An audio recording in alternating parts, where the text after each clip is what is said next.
जय हिंद friends, welcome back to your channel. स्वागत है एक बार फिर से आपके अपने इस यूट्यूब चैनल पर। कैसे हो आप सब? आई होप आप सभी स्वस्थ होंगे, मस्त होंगे और आपकी पढ़ाई भी अच्छी चल रही होगी। जैसा कि आप लोग देख रहे होंगे, ये क्वेश्चन नंबर 101 है, यानी ये पार्ट 6 है। इसके पहले 5 पार्ट ऑलरेडी अपलोड हो चुके हैं, जिसमें हम लोगों ने 100 नंबर तक क्वेश्चन कवर किए थे। तो फटाफट से वीडियो को लाइक कर दीजिए। स्टार्ट करते हैं वीडियो। देखो पहला क्वेश्चन क्या लिखा हुआ है। लिखा है सबसे गहरा भूपरिवेष्टित लैंडलॉक्ड और पूरी तरह से संरक्षित बंदरगाह है। यानी नीचे जो ऑप्शन दिए गए हैं, जैसे आपका विशाखापत्तनम, कांडला, पारादीप और मुंबई, ये 4 ऑप्शन दिए गए आपको, यानी 4 बंदरगाहों के नाम दिए गए। कह रहा है वो कौन सा बंदरगाह है जो सबसे गहरा भूपरिवेष्टित लैंडलॉक्ड और पूरी तरह से संरक्षित बंदरगाह है। तो वो है आपका विशाखापट्टनम। ऑप्शन ए इसका सही हो जाएगा।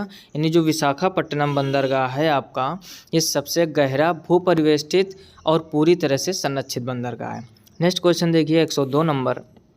लिखा है 2011 की भारतीय जनगणना को भारत की आज़ादी के बाद फिर ब्लैंक दिया जनगणना अभियान कहा जाता है।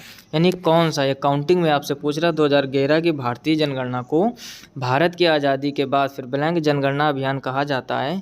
पहला दिया है 7वां, दूसरा लिखा है 9वां, तीसरा लिखा है 10वां और चौथा लिखा है 11वां। तो इसका ऑप्शन ए ही सही हो जाएगा, यानी 7वां।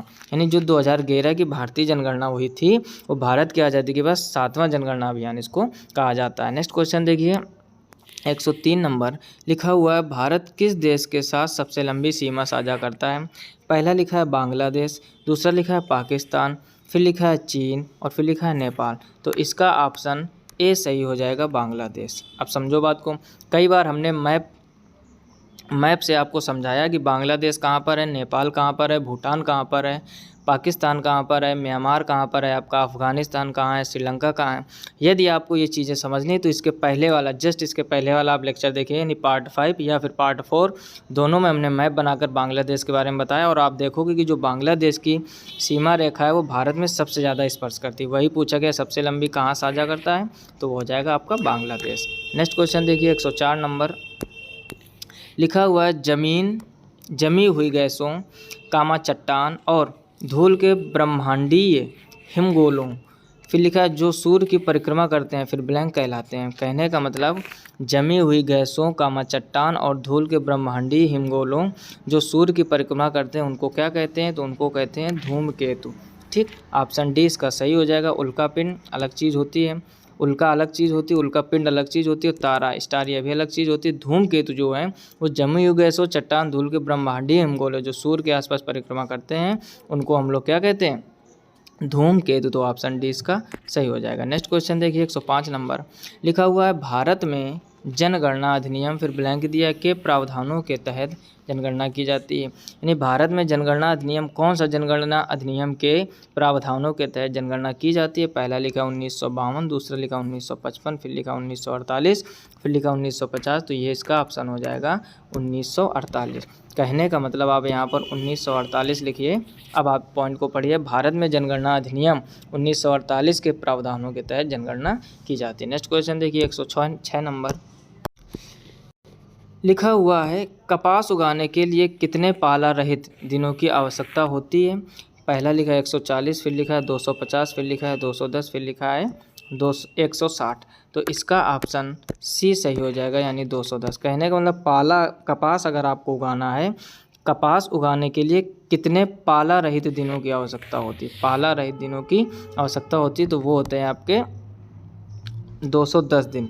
यानी लगभग आप कह सकते हो कितने महीने, 7 महीने, क्योंकि एक महीने में 30 दिन होते हैं। ठीक, तो 30 × 7 तो गुणा कराओगे कितना आ जाएगा, 210 दिन। ठीक, कभी कभार आपको 210 दिन देगा, कभी ऑप्शन वैसे भी दे सकता है महीनों के रूप में। तो अगर 7 महीना दिख जाए तो ऑप्शन 7 महीना ही इसका सही होगा। नेक्स्ट क्वेश्चन देखिए 107 नंबर। लिखा हुआ है निम्नलिखित में से कौन सी नदी बंगाल की खाड़ी में नहीं गिरती।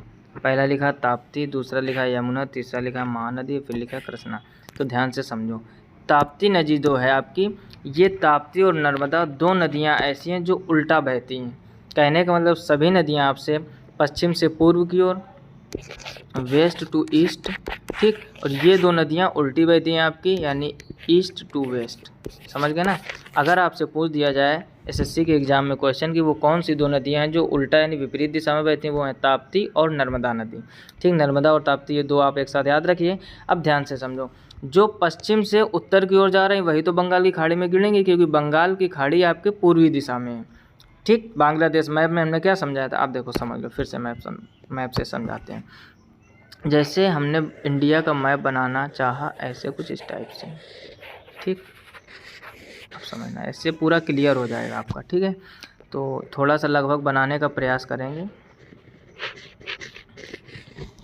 ये है कुछ आपका इंडिया का मैप इस टाइप से। ठीक, ऐसे मान लें।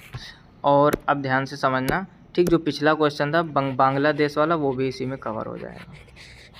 ये बांग्लादेश है आपका, ये इतना नेपाल है, ये इसका भूटान है, और इधर ये पाकिस्तान है, और इसी के जस्ट ऊपर ये अफ़गानिस्तान। ये पाकिस्तान, ये अफ़गानिस्तान, ये बांग्लादेश, ये भूटान और ये नेपाल। अब ध्यान से समझो, अब जो नर्मदा और ताप्ती है वो आपकी इधर कहीं बीच से निकल के इस तरफ बहती हैं, जिस तरफ हमने एरो बनाया। तो अब देखो, बंगाल की खाड़ी आपकी ये है, बंगाल की खाड़ी क्या है, इधर है। नीचे आपका हिंद महासागर, और ये आपकी नीचे इधर श्रीलंका है। ठीक, और ये है आपका अरब सागर। क्या है, अरब सागर। अब समझो बात को। अब कहने का मतलब पूछा गया है, क्वेश्चन कह रहा है निम्नलिखित में से कौन सी नदी बंगाल की खाड़ी में नहीं गिरती। तो जितनी नदियां इधर से निकलेंगी और ऐसे आएंगी वही तो सब बंगाल की खाड़ी में आएंगी। अब ये नदियां बंगाल की खाड़ी यानी इधर की तरफ बहती हैं अरब सागर की ओर। तो ताप्ती और नर्मदा दो नदी उल्टा बहती तो ये बंगाल की खाड़ी में गिर ही नहीं सकती। आई होप आप मैप से पूरी बात अच्छे से समझ गए होंगे। तो इसका ऑप्शन कौन सा सही हो जाएगा, ए। अगर यहाँ पर ताप्ती ना होकर नर्मदा दिया होता वो भी आंसर सही हो सकता था, वो भी बंगाल की खाड़ी में नहीं गिरती है। नेक्स्ट क्वेश्चन देखिए, 108 नंबर लिखा हुआ है, भारत की कौन सी नदी बंगाल की खाड़ी में गिरती है। बहुत अच्छा क्वेश्चन है। कह रहा है भारत की कौन सी नदी बंगाल की खाड़ी में गिरती है। पहला लिखा है नर्मदा, दूसरा लिखा है गोदावरी, फिर लिखा है माही, फिर लिखा है तापी। ठीक, ताप्ती नर्मदा तो हो ही नहीं सकती हैं, माही नहीं, तो इसका ऑप्शन कौन सा हो जाएगा, बी ऑप्शन इज करेक्ट। यानी जो गोदावरी नदी है वो कहाँ गिरती है आपकी, बंगाल की खाड़ी में। देखो, जिसको मैप क्लियर है, चाहे भारत और विश्व का भूगोल, उसको समझने में बहुत आसानी रहे। जिसको भारत के मैप, भारत के पड़ोसी देश, भारत की नदियाँ, भारत की मिट्टी के बारे में अच्छे से मैप से नॉलेज है, ये समझ लीजिए आप, उसका 50% टेंशन ख़त्म। और जिसको विश्व के मैप के बारे में नॉलेज है तो उसको लगभग 50% विश्व की टेंशन ख़त्म। ठीक, भूगोल आपकी मैप पर ही आधारित है। नेक्स्ट क्वेश्चन देखिए, 109 नंबर लिखा है, मीना अवसादी शैल के एक उदाहरण के बारे में चर्चा करती है, निम्न में से वह कौन सा हो सकता है। मीना अवसादी शैल के एक उदाहरण के बारे में चर्चा करती है, कह रहा है निम्न में से वह कौन हो सकता है। देखते हैं इसके ऑप्शन। पहला ऑप्शन दिया गया है बेसाल्ट, दूसरा लिखा है ग्रेनाइट, तीसरा लिखा है बलुआ पत्थर और चौथा लिखा है संगमरमर। तो इसका ऑप्शन हो जाएगा सी यानी बलुआ पत्थर। कह रहा है मीना अवसादी शैल के एक उदाहरण के बारे में चर्चा करती है, निम्न में से वह कौन सा हो सकता है, तो वो है आपका बलुआ पत्थर। नेक्स्ट क्वेश्चन देखिए, 110 नंबर लिखा हुआ है, निम्नलिखित में से किस फसल को बंगाल का सुनहरा रेशा कहा जाता है। वेरी वेरी इंपॉर्टेंट क्वेश्चन है। कह रहा है निम्नलिखित में से किस फसल को बंगाल का सुनहरा रेशा कहा जाता है। पहला ऑप्शन दिया है मक्का, दूसरा लिखा सोयाबीन, तीसरा लिखा चावल और चौथा जूट। तो जूट ही इसका सही हो जाएगा। कहने का मतलब बंगाल का सुनहरा रेशा किसको कहते हैं, जूट। तो इसका option D is correct. Next question देखिए, 111 नंबर लिखा, Tata iron and steel company TISCO, ठीक, जिसको शॉर्टकट में टिस्को कहते हैं, Tata iron and steel company, ये इसका फुल फॉर्म ने सन फिर खाली दिया है में स्टील का उत्पादन शुरू किया था। कहने का मतलब ये है कि जो ये Tata iron and steel company है, इसने स्टील का उत्पादन कब से शुरू किया था। पहला लिखा 1910, फिर 1914, 1912, 1916। तो इसने अपना चालू किया था कब, 1912 ईस्वी में। तो ऑप्शन सी इसका सही हो जाएगा। देखो, कुछ चीज़ें आपको याद करनी पड़ेंगी। अब इसमें आप समझना चाहोगे तो कुछ समझने लायक नहीं है, इसको आपको रटना ही पड़ेगा कि Tata iron and steel company 1912 में शुरू हुई थी। नेक्स्ट क्वेश्चन देखिए, 112 नंबर लिखा है, भारत में हर फिर ब्लैंक दिया के अंतराल पर जनगणना की जाती है। ठीक, यही हमने क्वेश्चन कम्युनिटी में कल शाम को पोस्ट किया था। जिन लोगों को कम्युनिटी के बारे में नहीं पता तो चैनल के आप जब मेन फ्रंट पे जाओगे तो प्लेलिस्ट के बगल में एक ऑप्शन मिलेगा आपको कम्युनिटी का, वहाँ पर हम लगभग 1 या 2 क्वेश्चन डेली शेयर करते हैं और 4 ऑप्शन देते हैं। तो वहाँ आप अपने ज्ञान का परीक्षण भी कर सकते हैं कि किन क्वेश्चनों के बारे में हमको जानकारी है और किन के बारे में नहीं है। शाम को हमने कम्युनिटी में एक क्वेश्चन शेयर किया था कि भारत में जनगणना कितने वर्षों में होती है, वही क्वेश्चन यहाँ पर बन गया है। भारत में हर ब्लैंक दिया है कि अंतराल पर जनगणना होती है, तो सबको पता है 10 वर्ष में, हर 10 वर्ष में होती है जनगणना। लेकिन वर्ष 2021 में जनगणना नहीं हो पाई थी क्योंकि कोरोना महामारी पूरे भारत के विश्व में चल रही थी, आप सब लोगों को पता है। तो 21 वाली जनगणना नहीं होती, तभी बार बार क्वेश्चन आपसे 2011 का पूछा जाता है। 2011 की जनगणना के अनुसार क्या क्या पॉइंट थे वो लगभग आप तैयार कर लीजिए। यकीन मानो अगर जनगणना से रिलेटेड आएगा क्वेश्चन तो 2011 से ही आएगा, क्योंकि 21 में हुई नहीं थी, अब 31 में होनी है। तो इसका ऑप्शन फिलहाल में क्या हो जाएगा कि भारत में हर 10 वर्ष के अंतराल पर जनगणना की जाती है। नेक्स्ट क्वेश्चन देखिए 113 नंबर लिखा है भागीरथी और अलकनंदा का संगम ब्लैंक दिया में होता है। इसके पहले वाले को लेक्चर में इसकी चर्चा की थी हमने कि जो मेन नदी है वो आपकी भागीरथी निकलती है। कहाँ से? भागीरथी नदी कहाँ से निकलती है? तो ये निकलती है गोमुख नामक स्थान से, ठीक। फिर ये आगे आते आते अलकनंदा से देवप्रयाग में मिल जाते, ठीक। तो इसका ऑप्शन भी देवप्रयाग हो जाएगा। अब बात को समझो, यानी भागीरथी नदी गोमुख से निकलती है और देवप्रयाग में आकर अलकनंदा से संगम करती है और वहीं से इसका नाम गंगा पड़ जाता है। क्या पड़ जाता है? यानी गंगा शुरुआत से नहीं होती है। बात को समझने का प्रयास कीजिए। भागीरथी निकलती है गोमुख नामक स्थान से, देवप्रयाग में आकर वह अलकनंदा से मिल जाती है और यहीं से इसका नाम पड़ जाता है गंगा। आई होप आप पूरा पॉइंट समझ गए होंगे। लेकिन इसमें पूछा गया था भागीरथी और अलकनंदा का संगम कहाँ होता है, तो वो होता है देवप्रयाग में। नेक्स्ट क्वेश्चन देखिए आप 114 नंबर लिखा हुआ है विश्व में कॉफ़ी के उत्पादन में अग्रणी देश कौन सा है, यानी वो कौन सा देश है जो कॉफ़ी के उत्पादन में सबसे आगे या अग्रणी है, तो वो है आपका ब्राज़ील, ठीक। आसान सा क्वेश्चन है, कुछ चीज़ें याद कर लीजिए आप। ब्राज़ील यानी ब्राज़ील विश्व में कॉफ़ी के उत्पादन में अग्रणी देश है। Option B is correct. Next question देखिए 115 नंबर लिखा हुआ है निम्नलिखित में से कौन सा सौरमंडल का सबसे ठंडा ग्रह है। पहला लिखा शनि, दूसरा लिखा नेपच्यून, तीसरा लिखा मंगल, चौथा लिखा यूरेनस। अब देखो ठंडा वही होगा जो सूर्य से सबसे ज़्यादा दूर होगा, ठीक। तो इसका ऑप्शन डी सही हो जाएगा, यूरेनस। देखो कुछ पॉइंट बहुत ही सरल होते हैं, आप एक बार पढ़ लीजिए, यकीन मानो आप कभी नहीं भूलोगे।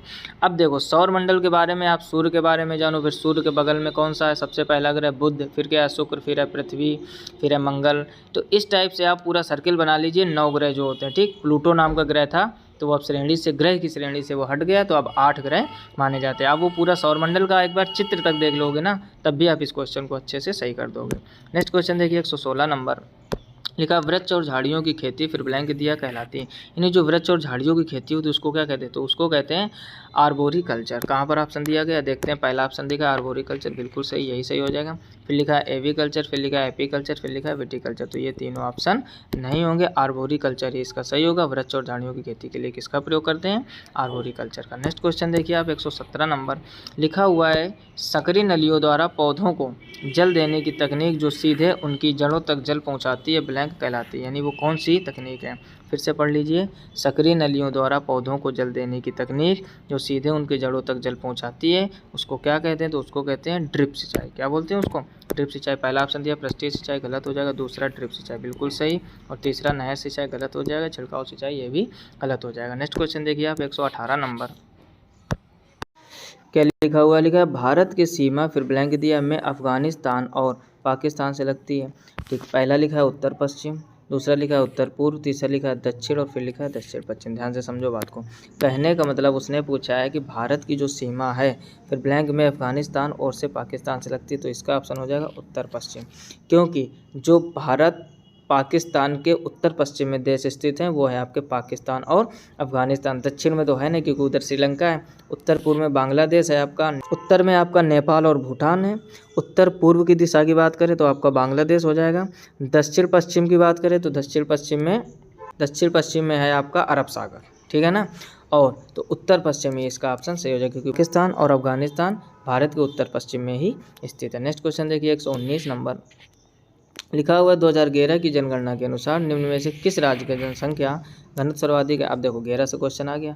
वही हम बार बार बोल रहे हैं 2011 की जनगणना से रिलेटेड जितने क्वेश्चन आप जरूर तैयार करके जाइए। जितने भी लोग SSC MTS 2024 का पेपर देने वाले हैं, यकीन मानो आप क्वेश्चन एकदम सही करके जरूर आओगे। अब देखो इसमें क्या लिखा है 2011 की जनगणना के अनुसार निम्न में से किस राज्य का जनसंख्या घनत्व सर्वाधिक है? सबको पता है बिहार का, तो ऑप्शन डी इसका सही हो जाएगा। कुछ क्वेश्चन बहुत सरल होते हैं। बिहार का जनसंख्या घनत्व सबसे अधिक था जब 2011 की जनगणना हुई थी। नेक्स्ट क्वेश्चन देखिए 120 नंबर लिखा हुआ है वर्षा को फिर ब्लैंक दिया है नामक एक यंत्र द्वारा मापा जाता है। जो बरसात होती है आपकी उसको किसके द्वारा नापा जाता है? वर्षा मापी, नाम से समझ लो आप, रेन गेज। ठीक, यानी वर्षा मापी के द्वारा वर्षा को मापा जाता है। तो ऑप्शन इसका ए सही हो जाएगा। तो यहाँ तक हम लोग पार्ट 6 में कवर कर लिए 120 क्वेश्चन। हर एक लेक्चर में आपको 20 क्वेश्चन प्रोवाइड कराए जाते हैं और जितना हमसे हो सक रहा है ज़्यादा से ज़्यादा मेहनत करने का और अच्छे से अच्छे क्वेश्चन लाने का प्रयास करना है। बस आप लोग इसी तरीके प्यार और सपोर्ट बनाए रखिए। जिस प्रकार से प्यार और सपोर्ट चल रहा है, ठीक, हम इसी तरीके आपके लिए मेहनत करते रहेंगे। यदि वीडियो को लाइक नहीं किया लाइक कर दीजिए, चैनल को सब्सक्राइब नहीं किया तो सब्सक्राइब कर दीजिए और ज़्यादातर अपने दोस्तों में शेयर कर दीजिए। आपकी शेयरिंग और लाइक से ही और प्यारे प्यारे कमेंट से ही हमें मोटिवेशन मिलता है। मिलते हैं नेक्स्ट वीडियो में, तब तक अपना ख्याल रखिए, अच्छे से पढ़ाई करते रहिए। जय हिंद, राधे राधे।